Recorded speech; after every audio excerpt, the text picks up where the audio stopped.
Primeira carta aos Coríntios 4, 14 a 21.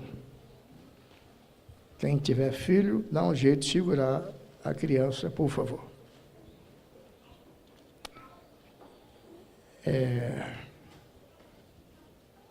Como são, não diria bastante, mas devido ao tempo, eu vou ler alternadamente. Eu queria que você acompanhasse apenas. Os irmãos acompanhem, por favor.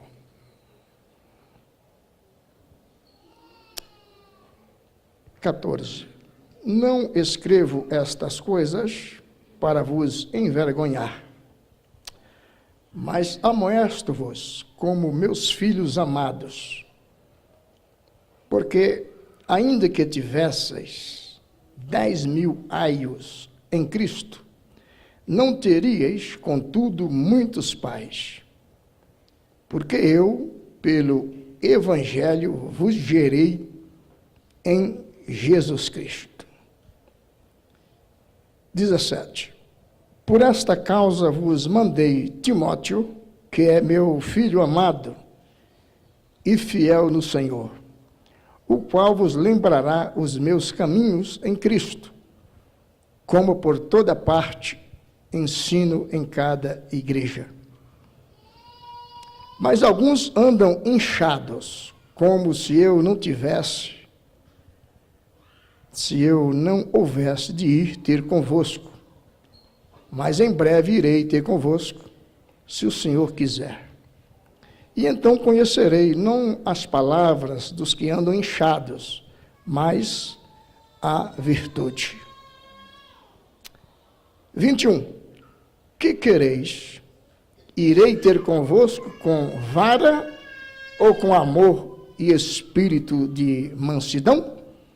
Amém. Toma o lugar, por favor, você que pode.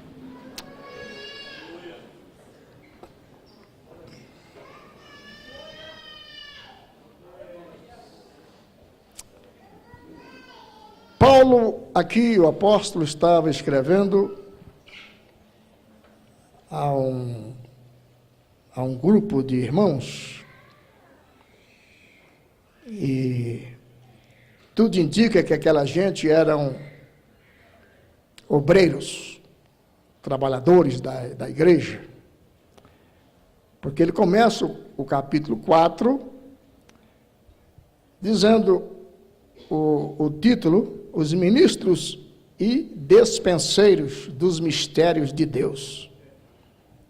E aí ele vai falando algumas coisas e chega nesse ponto onde nós lemos aqui. Eu quero, por hoje ser, inclusive, uma reunião de obreiros, de trabalhadores, falar-vos sobre exercendo a liderança. Porque,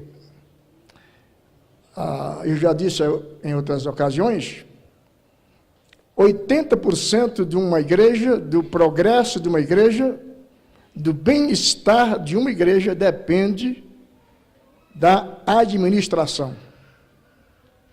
80%.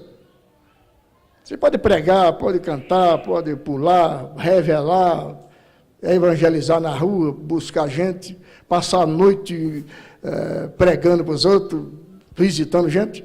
Se você não souber administrar isso que você faz, não dá em nada. Não dá em nada. Você trabalha, luta, cadê o fruto? Não tem. Por quê? Faltou administração. Então, é fundamental entender isso, você que lida com pessoas. Porque não é fácil lidar com gente. É tanto que hoje uma boa parte dos irmãos da igreja não tem filhos. Antigamente, a pessoa casava, já ficava logo aqueles irmãos mais antigos olhando a barriga da moça, para ver quando é que ia estar grávida. Hoje não olha mais, porque A turma casa, já adota um cachorro, adota um gato, e aí toca a vida. E alguns explicam o motivo. Eles dizem, gato não reclama. Cachorro, então, é muito amável, porque todo cachorro é carente. Já viu o cachorro? Você não precisa nem dar nada para ele. Ele te viu, já quer te abraçar, quer lamber você. Então a turma diz, gente dá problema, então é melhor adotar um bicho. A grande dificuldade é lá na frente, daqui a uns anos, porque o cachorro não vai fazer um cafezinho para você, o gato nem sabe o que é isso. E aí você vai se sentir depois, né? Porque nós vamos colher o que a gente semeia agora. Todos nós, querendo ou não, você está semeando, está plantando. E o tempo não perdoa ninguém. Eu disse que o tempo não perdoa ninguém. Lá na frente, a fatura vai chegar. O que é fatura, pastor? A conta. O que você está fazendo agora, fique tranquilo, porque lá na frente você vai colher. Né? Tem algumas pessoas que dizem, eu estou fazendo um monte de besteira e estou melhor do que você. Tá bom. É que você não está entendendo que a colheita não é agora, é depois. A semente demora um tempo para germinar. Tá. Queridos, para o exercício da liderança cristã, faz necessário termos coração de pai. Você que lida com crianças, lida com jovens, lida com pessoas idosas. Eu, por exemplo, recebemos em casa agora, ficamos 3 dias cuidando de um casal de cegos. Despachamos o cego ontem. E para ir embora, o rapaz tem quase 50 anos de idade. Para ir embora, eu arrumei a calça dele. O cinto, estava o cinto fora de lugar. Eu fui lá, peguei o cinto dele, arrumei o cinto dele, fetei. Peguei a mala dele, levei, desci, que eu moro num prédiozinho lá, desci com a mala na mão. Por quê? É como se fosse, o quê? Meu filho.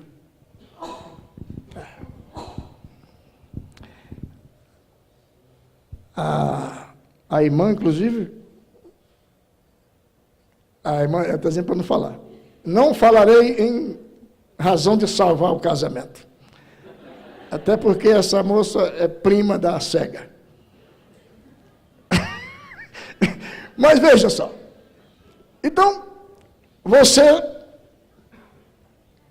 precisa ter um coração de pai para poder ter sucesso. Alguns têm problema na sequência ministerial porque entendem o ministério como um status. Tem o lado do status. Mas se você nos bastidores, lá onde ninguém está vendo, você não tiver o comportamento de pai, esse status seu é por pouco tempo. Porque se você não sabia, a igreja tem um dono que está de olho nela.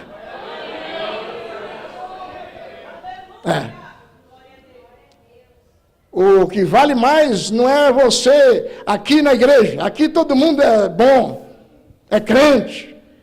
O que vai valer e o que vale, na verdade, é o que você é quando ninguém está olhando para você. É isso que vai contar a sua vida.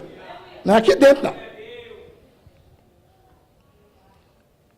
Por que eu disse que é preciso ter um coração de pai? É porque nós lemos aqui.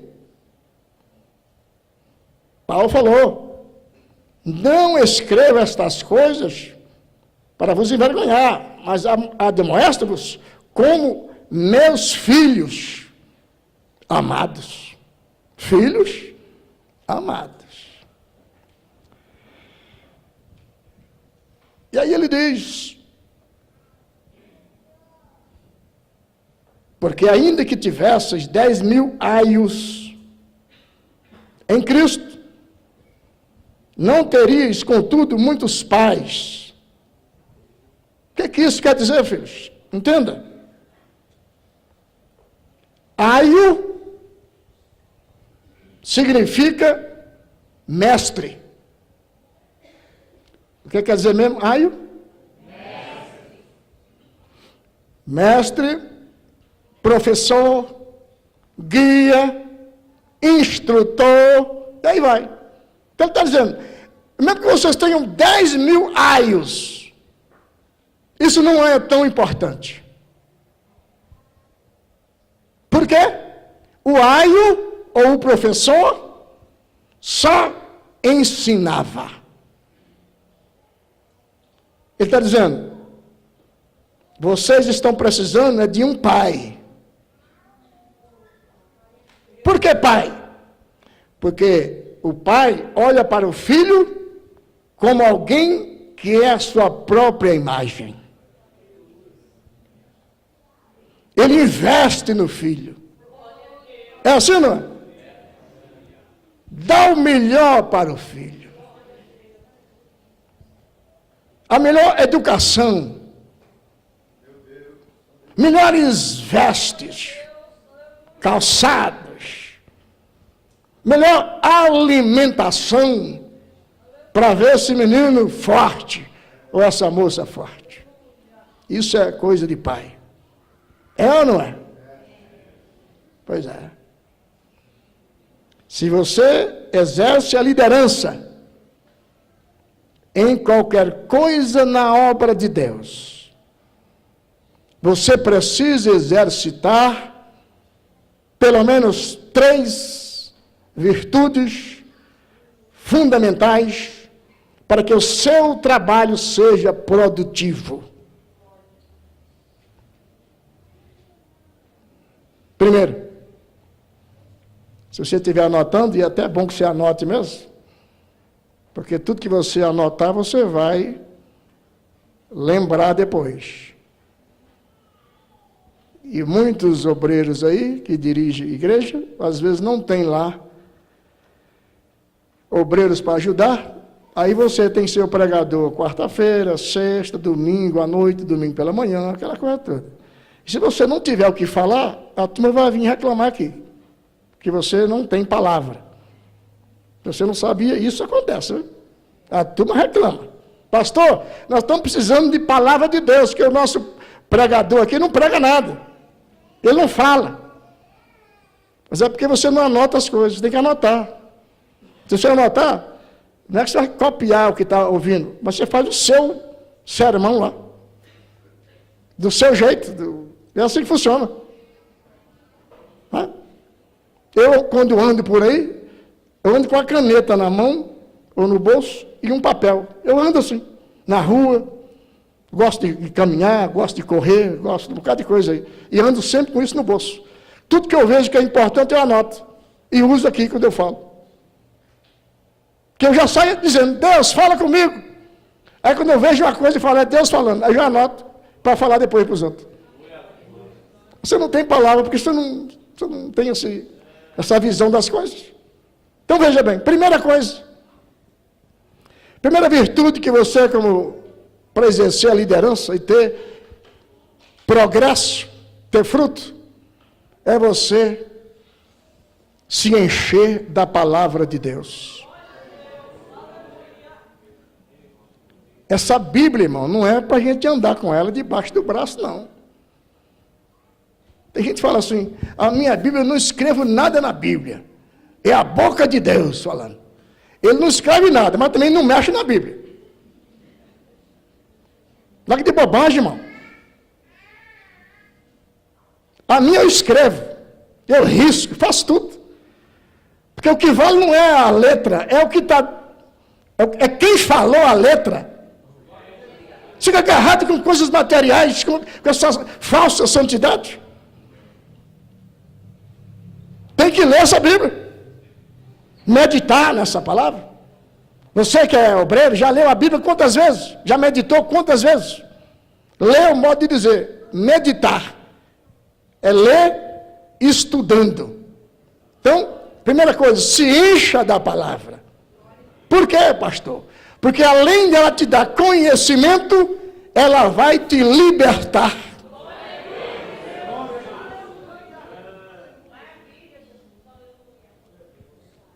Se você for cheio da palavra de Deus, você será cheio de conhecimentos.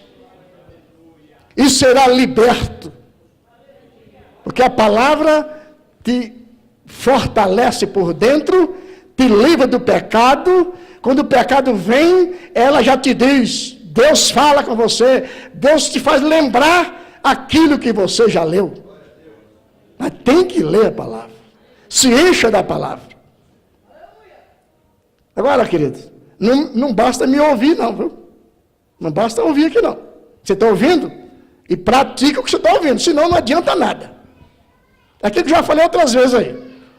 Aquele que ouve e não pratica, é igual aquele que planta e nunca colhe. Você é muito bom de ouvir, mas você não é bom de praticar, para você não resolve coisa nenhuma. Se encha da palavra de Deus. Segunda coisa para você ter um trabalho produtivo.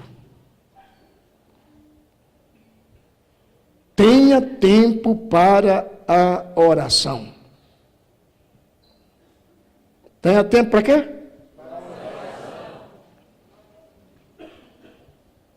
A oração, meu irmão, te traz a comunhão com Deus e automaticamente o poder de Deus.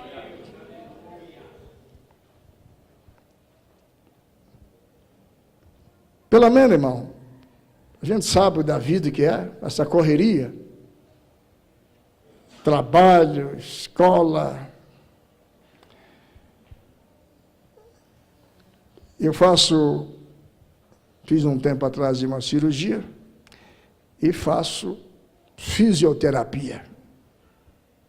Eu fiquei 1 mês com o braço imobilizado, então tem que destravar o braço. E aí você vai lá no fisioterapeuta e eles parece que quer quebrar de novo o braço, quer arrebentar com tudo, mas segundo eles é assim que funciona.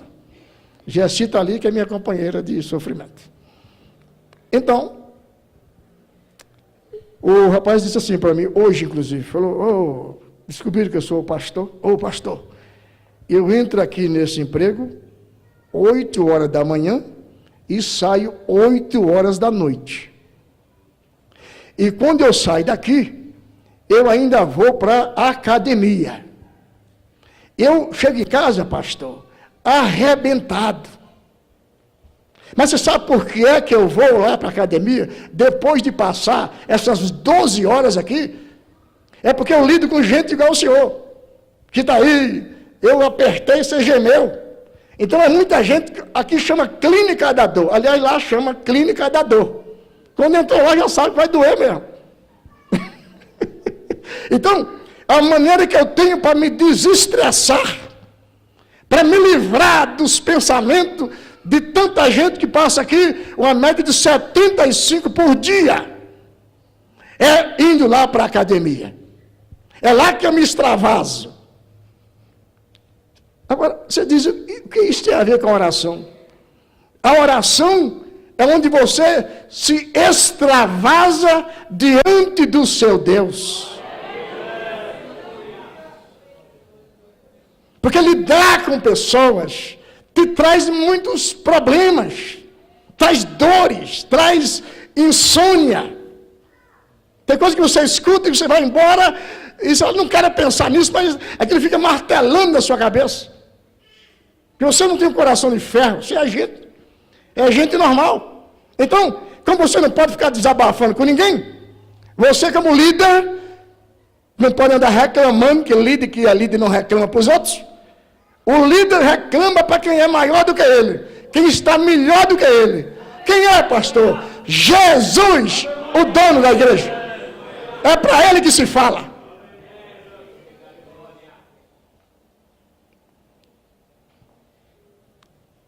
Você que trabalha, estuda, pelo menos, irmão, no dia de culto, venha mais cedo. É o dia que você escolheu para vir? Então venha mais cedo. E quando chegar, não fica ali na porta, tem sempre um grupinho que quer conversar, bater papo. Sai de perto da turma. Fala, dá licença, que o meu negócio é com gente grande aí dentro. E quem é gente grande? Jesus, ele está aí, eu preciso falar com ele. Eu preciso ter um tempo com ele. Eu estou te dando apenas o remedinho. Tomar é com você. Porque nós estamos vivendo uma geração de surdos. Uma geração de surdo. Pessoas ouvem,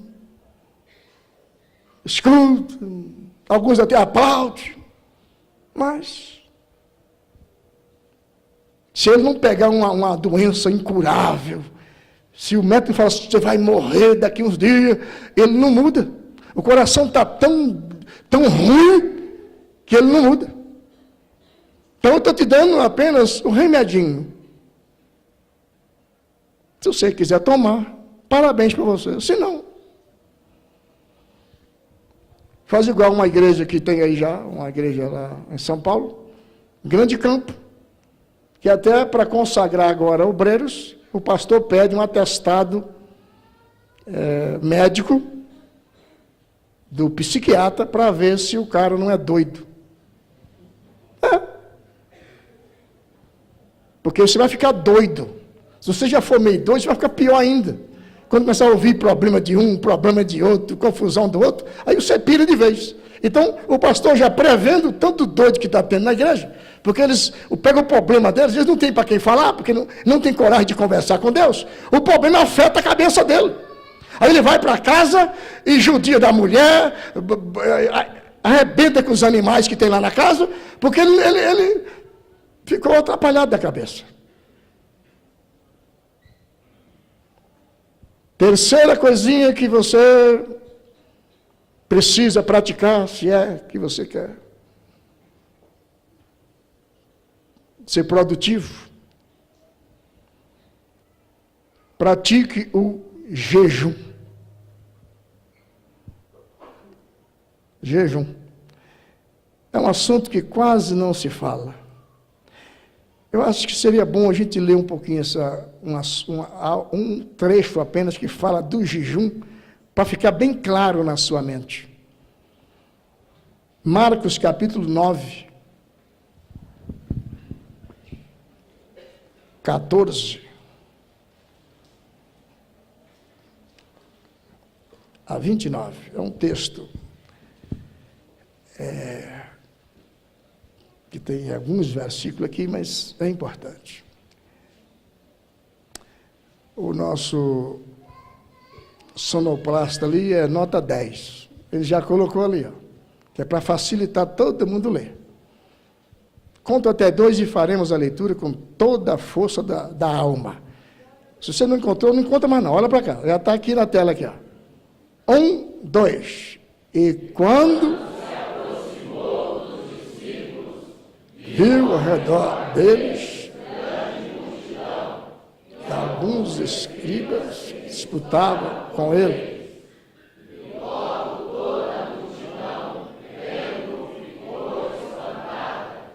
Correndo para ele, o saudaram. Perguntou aos escribas: que discutis com eles?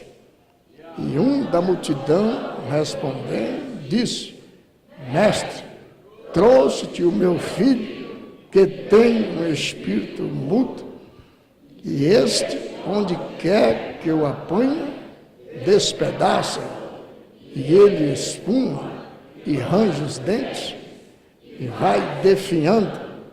E eu disse aos teus discípulos que eu o expulsasse, e não puderam. E ele, respondendo-lhes, disse: ó geração incrédula, até quando estarei convosco? Até quando vos sofrereis ainda? Trazei-me. E trouxeram-me. E quando ele o viu, logo o espírito o agitou com violência. E caindo endemoniado por terra, revolvia-se espumando. E perguntou ao pai dele: quanto tempo há que lhe sucede isto? E ele disse-lhe: desde a infância. E muitas vezes o tem lançado no fogo e na água para o destruir. Mas se tu podes fazer alguma coisa, tem compaixão de nós e ajuda-nos. E Jesus disse: se tu podes crer, tudo é possível ao que crê. O pai do menino, clamando com lágrimas, disse: eu creio, Senhor, ajuda a minha incredulidade. E Jesus, vendo que a multidão concorria, repreendeu o espírito imundo, dizendo-lhe: espírito mudo e surdo, eu te ordeno, sai dele e não entre mais nele. E ele, clamando e agitando com violência, saiu e ficou o menino como morto, de tal maneira que muitos diziam que estava morto. Mas Jesus, tomando pela mão, o ergueu e ele se levantou. E quando entrou em casa, os seus discípulos lhe perguntaram à parte: por que não podemos expulsar? Disse-lhe: não pode sair, coisa alguma, a não ser com oração e jejum.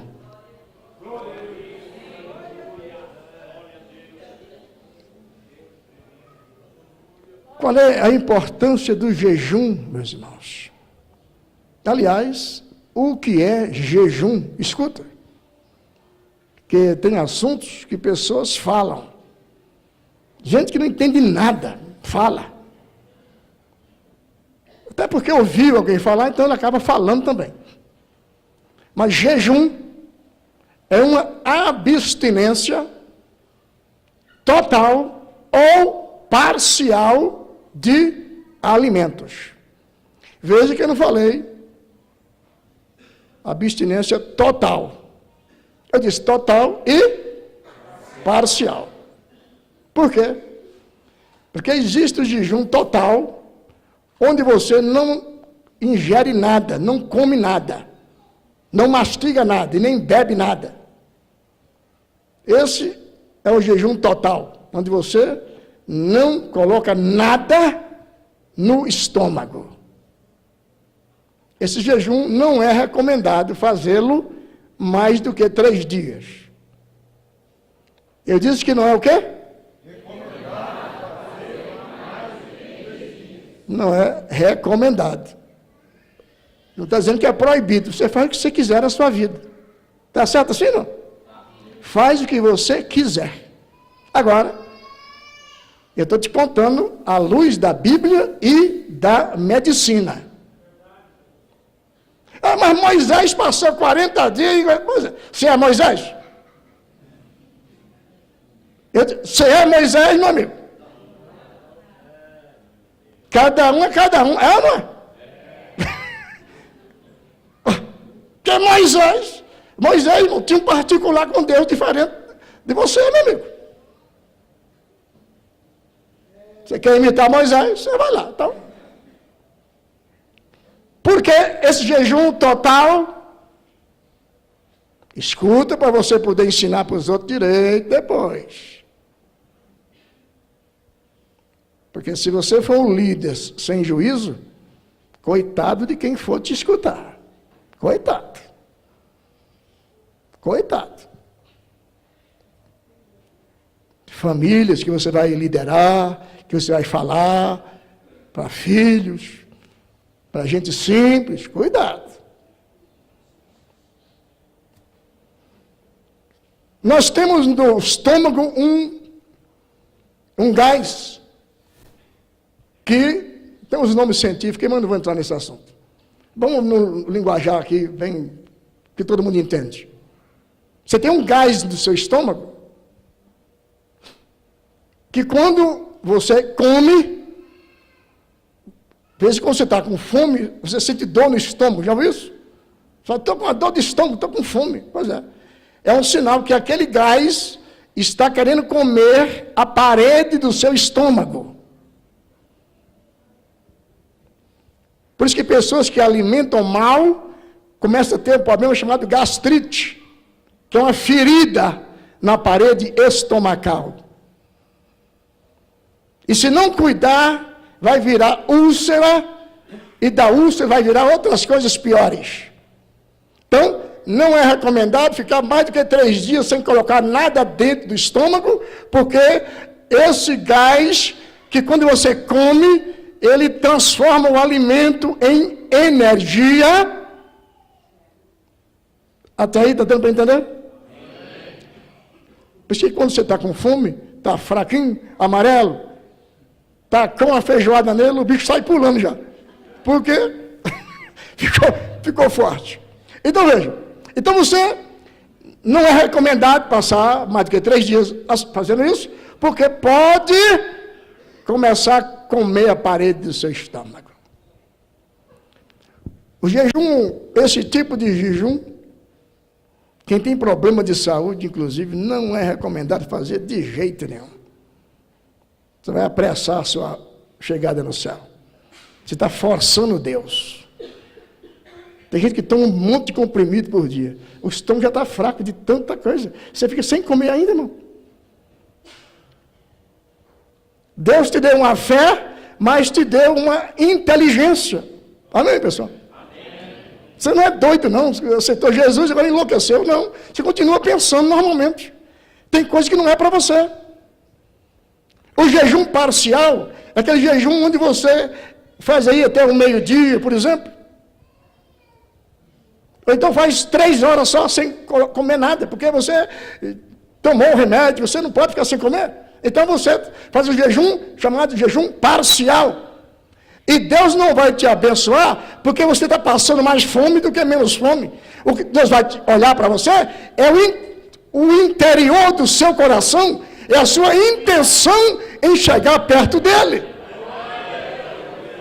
Essa ideia de ficar sofrendo, irmão, para Deus te ouvir, isso é coisa absurda.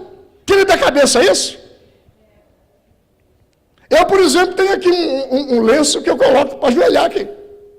Um lenço não, é um... Como é que chama? Tapete.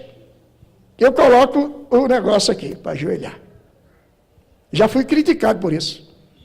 Olha lá ele orando, com o ajoelho no tapete, sei lá o que é. E nós aqui, sem o tapete. Esse tapete eu comprei com meu dinheiro, meu amigo. Compra o seu. Deve ser invejoso, rapaz. Está com inveja do meu tapete, rapaz?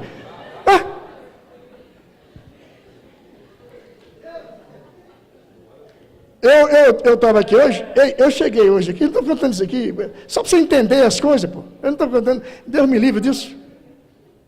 Eu cheguei aqui mais ou menos 4:30 da tarde hoje. Eu ajoelhei aqui, 4:30 da tarde. De 4:30 até 7 horas, quanto tempo dá? Fala para mim. Pois é. Você acha que joelho aguenta ficar agarrado num negócio desse aqui? 2 horas e tanto. Aliás,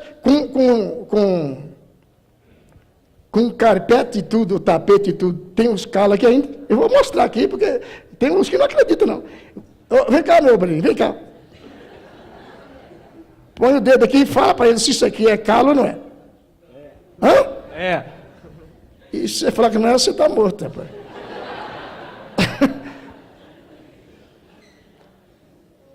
Aí alguns criticam, está com o joelho em cima do negócio lá. Já que você gosta, o negócio, você acha que é sofrer que vai chegar perto de Deus? Quando você vem para o culto, meu amigo, pega um bocado de caroço de milho, coloca debaixo do joelho. Ou então aqueles arestazinhos, aqueles preguinhos pequenininhos assim, coloca no chão e taca o joelho em cima. E fica aí gritando aí para ver se Deus te ajuda. Essa cabeça de... Deus me perdoa, irmão. Fala de besteira, irmão. Tipo assim, e tem que ficar assim, orando assim. Por que tem que ser assim? Isso é uma coisa entre eu e Deus. Eu me sinto bem assim. Essa é a minha vida. Quando eu estou assim, de joelho, eu estou feliz da vida. Eu sinto a paz de Deus. Eu tenho até um papel do lado. Eu passo um tempo, depois que eu anoto algumas coisas que Deus fala comigo. Eu anoto. E aquilo que eu falo para você algumas vezes.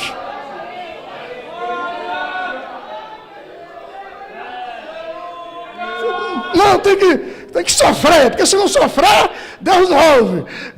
Você pensa que Deus é o quê, irmão? Deus é o seu Pai. Tira da visão de um Deus carrasco.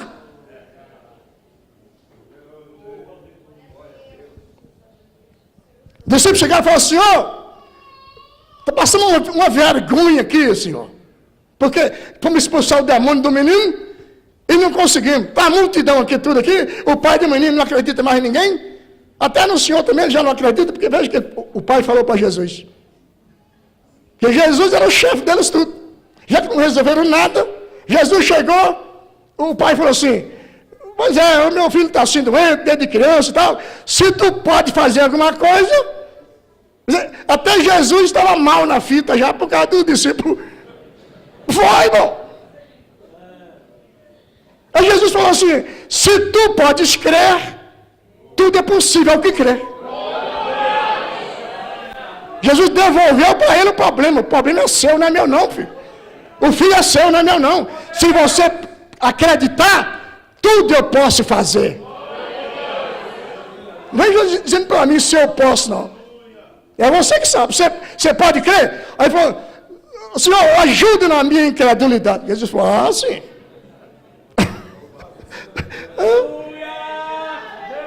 Aí chegou lá.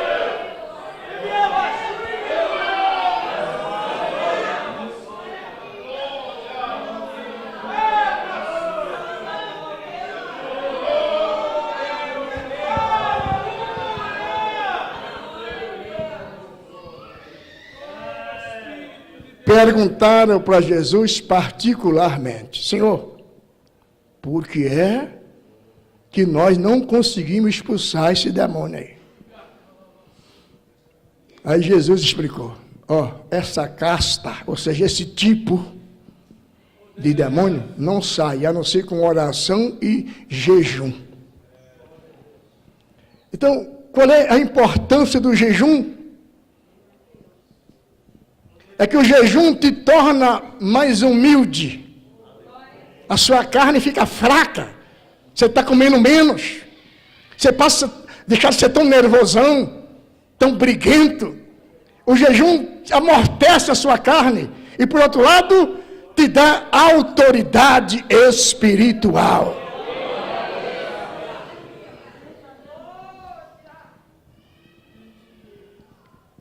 Nós fazemos trabalho de jejum, culto de jejum.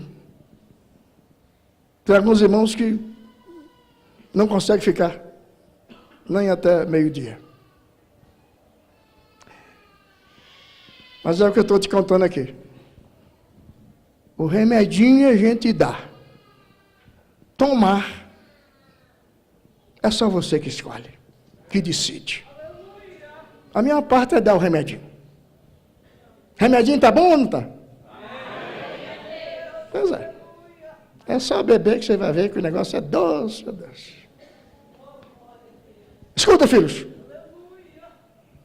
A longevidade, ou o tempo do nosso ministério vai depender da profundidade do nosso caráter. É o seu caráter que vai dizer quanto tempo você vai continuar servindo a Deus, liderando as pessoas. Eu queria ler aqui em Timóteo, capítulo 4, do 12, pelo menos até o 16, mas você que está anotando, depois você lê em casa, divida o tempo. Mas deixa eu te explicar aqui. Quando Paulo escreve esses versículos para Timóteo, dentre outras palavras, você vai ver que aqui ele está mandando Timóteo ser exemplo dos fiéis, não é dos problemáticos, exemplo dos fiéis. É porque, naquele tempo, para ser pastor, escuta aqui, não precisa ler agora não, é só para você anotar e ler em casa lá. Para ser um pastor, o cidadão precisava ter, no mínimo, 50 anos. Timóteo tinha 30 anos de idade quando Paulo estava investindo nele. Timóteo, segundo a história, era tímido, era aquele moço sem muita iniciativa, era medroso, era muito delicado, porque foi criado pela avó e pela mãe, não foi criado por o pai, não tinha pai, então foi muito dodói, a mamãe, tudo cuidando, Timotinho, vovozinha, mamãe, vem. Aí, aquele meninão, boa vida. Então, muito meigo. E, além de tudo, ainda era doente. É tanto que você lê, em algum lugar, Paulo mandando ele tomar um pouco de vinho, por causa do estômago, que ele tinha um problema estomacal. Então, Paulo está dizendo para ele, em outras palavras, Timóteo, se você fizer isso que eu estou te falando, você já estará aprovado. Exemplo dos fiéis, na palavra, no trato, na fé, na comunhão, e assim vai. Então, você deve lembrar disso. A longevidade do seu trabalho vai depender da profundidade do seu caráter. Lembra que caráter é aquilo que você é sozinho, quando ninguém está te vendo. Muita gente confunde reputação com caráter. Reputação é o que as pessoas pensam que a gente é. Dependendo do que você fala, alguns pregam e pulam e sapateia, e a pessoa tem uma ideia de quem é a pessoa. Aquilo chama reputação. Caráter é o que você é nos seus negócios, lá dentro da sua casa, é lá no seu trabalho, é lá que diz quem é você, quem é o seu caráter.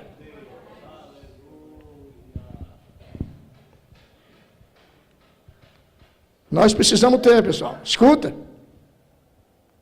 Nós precisamos ter, nós que lideramos pessoas, guardar 3 palavrinhas: ser, fazer e ter. Ser, fazer e ter. Pastor, o que é isso? Deixa eu te dizer. Você precisa ser antes de ter. Porque ter sem ser é diabólico. Você exercer uma função sem ser capaz daquilo, sem ter história por aquilo, sem ter qualidades para aquilo. No ministério não tem lugar para maquiavélicos. Clareando isso que eu estou te falando. Do ter sem ser, que é diabólico. Você tem um nome, mas você não é digno dele. Deu para entender isso?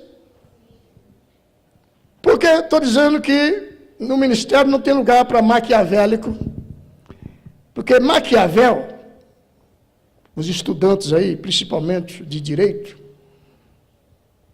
na faculdade de direito, sempre é orientado para ler um livro chamado O Príncipe. Eu, inclusive, tenho esse livro. O Maquiavel foi um historiador e poeta italiano que escreveu esse livro, O Príncipe.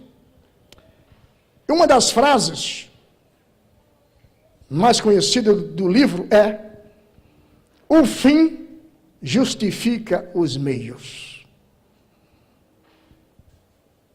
Isso significa dizer que o Maquiavel estava dizendo o seguinte: para você conseguir os seus objetivos, vale tudo. Se você quer alguma coisa, não importa como é que você vai chegar lá. O importante é que você chegue. Isso é diabólico. Porque você tem que chegar no seu objetivo direcionado por Deus, pela palavra de Deus. Tem muita gente, até no nosso meio, que conseguiu algumas coisas com traição, mentira, corrupção e assim por diante. Infelizmente, tem alguns maquiavélicos espalhados por aí. Indo já para os finalmente, escuta, porque estou para terminar. Venta mais um pouquinho. Um outro escritor e teólogo muito famoso, chamado Celso Lílios, disse: nós não nascemos para a felicidade. Nós nascemos para amar. Não fique procurando servir a Deus, achando que servir a Deus, trabalhar para Deus, você vai ser aplaudido, vai ter muitos status e muita gente bajulando você. Deus não te chamou para isso. Deus te chamou para amar as pessoas pelas quais Jesus morreu por elas. Outra vez o Celso Lílios disse outra coisinha que nós precisamos botar na cabeça. Nós não nascemos para autorrealização, nós nascemos para servir. Nós não nascemos para autorrealização, nascemos para servir. Porque tem alguns de nós, irmão, que ficam reclamando o tempo inteiro. Que nós queremos aplausos, queremos reconhecimento do que você fez. Você não foi chamado para isso. Evangelho não é isso. Se fosse isso, Deus era injusto. Por quê? Como é que morreu Paulo? Degolado. Como é que morreu Pedro? Crucificado de cabeça para baixo. Mateus disse que estava num templo como esse, pegaram Mateus em pleno culto, levaram lá fora e deram umas flechadas nele, pedradas, até matar. Todos os apóstolos. Apenas João morreu por idade, velhice. Mas o resto, todos morreram de morte trágica. Então, tira da cabeça que você foi chamado, que o evangelho é ter uma vida próspera. Você está servindo a Deus para ficar rico, para ter vida boa aqui na terra. Tira esse evangelho que a gente ouve muito, não. Que a gente ouve muito, e que estão pregando ele muito. Esse evangelho é falso.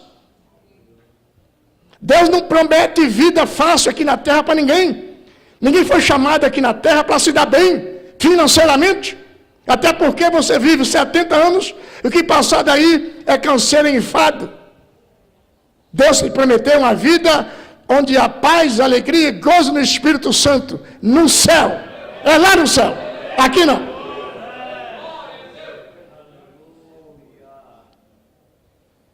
Às vezes nós investimos em alguns irmãos. Você investe nele. Consagra ele para o ministério. E ele só dá problema onde você está. Você investiu nele, mas ele, onde você está, só dá problemas. Daqui a pouco ele vai embora lá para uma outra igreja. E lá na outra igreja, onde ele foi, ele passa a ser uma bênção lá.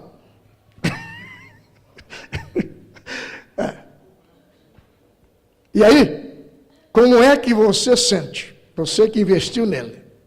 Se você me disser que você fica todo felizinho da vida, eu vou te contar que você é mentiroso. Tem largado de hipocrisia. Você fica querendo que ele morra.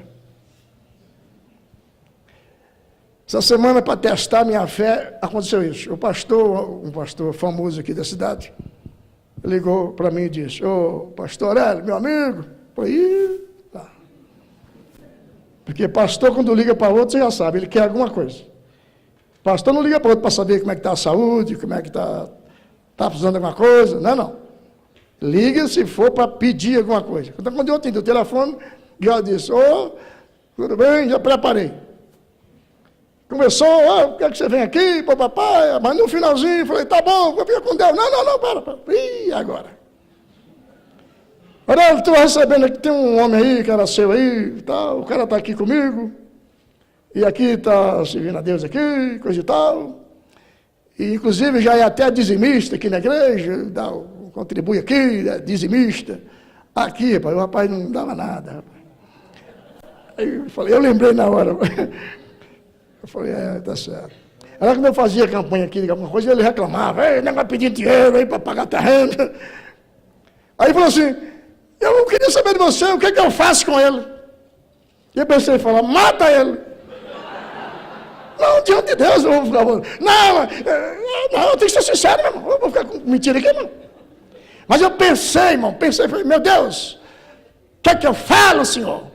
Aí eu falei assim para ele: meu amigo, faz o seguinte, faça uma oração por ele, abraça ele e cuida bem dele. Depois gritei: aleluia! Depois que desliguei o telefone, depois que eu desliguei, eu gritei para matar a mim mesmo.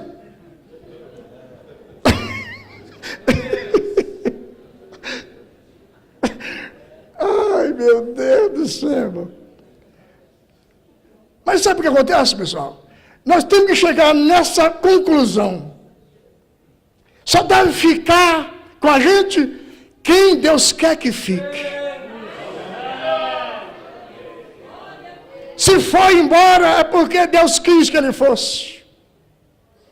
Afinal de contas, eu não sou dono de ninguém. Percebe isso? Eu não morri para salvar ninguém. Graças a Deus não tem nenhum sinal de cravo aqui na minha mão e nem sinal de buraco na testa que enfiaram o espinho na minha cabeça. Eu não tenho direito de ficar choramingando por ninguém.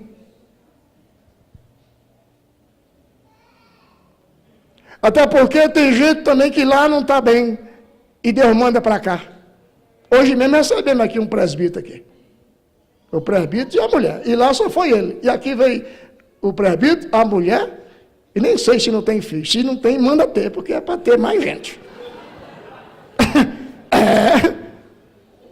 Do jeito que vai, Deus manda. Por quê? Porque Deus é que é o dono da igreja. É Deus que é o dono da.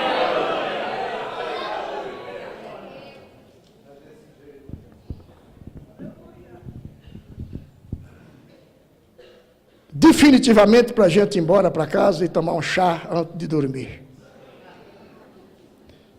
Encerrando aqui a nossa conversa de hoje. Outra coisa que nós como líderes que cuidamos de gente, precisamos aprender a tratar as críticas de 3 maneiras.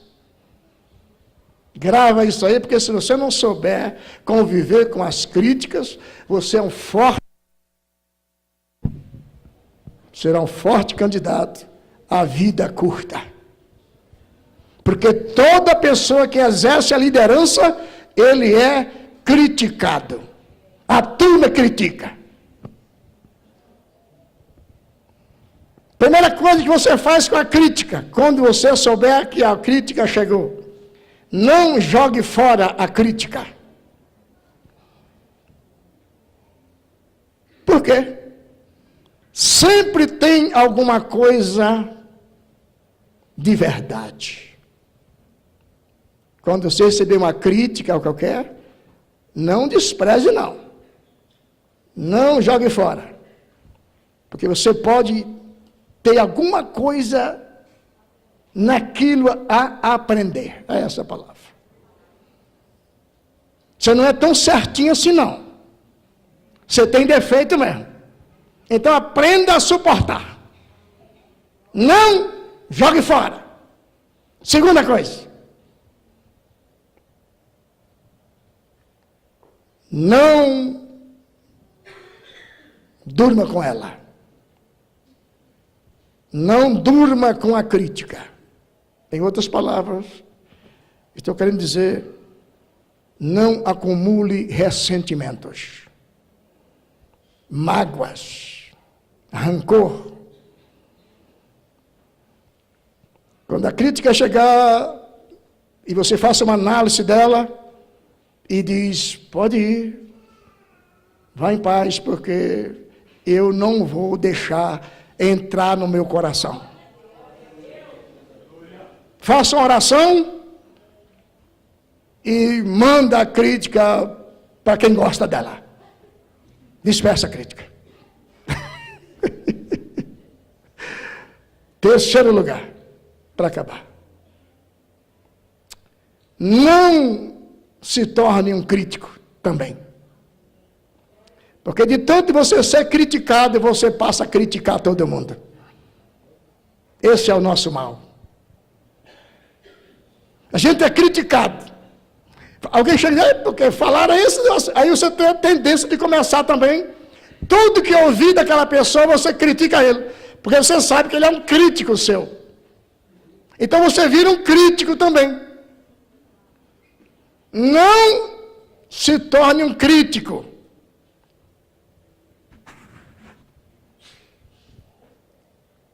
Tem um pregador chamado Oswald Smith, pastor muito abençoado, fazendo um trabalho para Deus, cuidando das coisas todas, e o trabalho abençoado, crescendo, Deus abençoando ele, e aquele monte de gente falando mal dele, porque infelizmente, nós mesmo sendo crente, algum de nós vira invejoso, vira um monte de coisa ruim, infelizmente. Então os irmãos, tudo, um bocado deles falando mal dele, Oswald Smith. Fizeram uma conferência uma semana inteira. Naquela semana, todos aqueles líderes, na palavra da noite que eles iam falar, criticavam o Oswald Smith. E ele seria o último a falar. Ele iria falar no sábado. Todo mundo que falou mal dele, achando defeito naquilo, defeito não sei o que ele fazia, defeito não sei mais aonde. No dia dele falar, no sábado à noite, todo mundo dizendo, agora vamos ver o que é que vai sair. Na pregação dele, só falou de Jesus. E no final de tudo ele diz assim, eu não vou revidar, eu não vou me defender, eu vou continuar fazendo a obra do meu Deus. Todo mundo falou, e agora? Tem que pedir perdão para o rapaz agora. Tem que pedir perdão para ele. Estamos uma semana querendo ver o homem perder o juízo, e ele diz que não vai revidar, não vai reclamar, e que ele vai fazer, continuar fazendo a obra de Deus. Que o nosso Deus nos abençoe.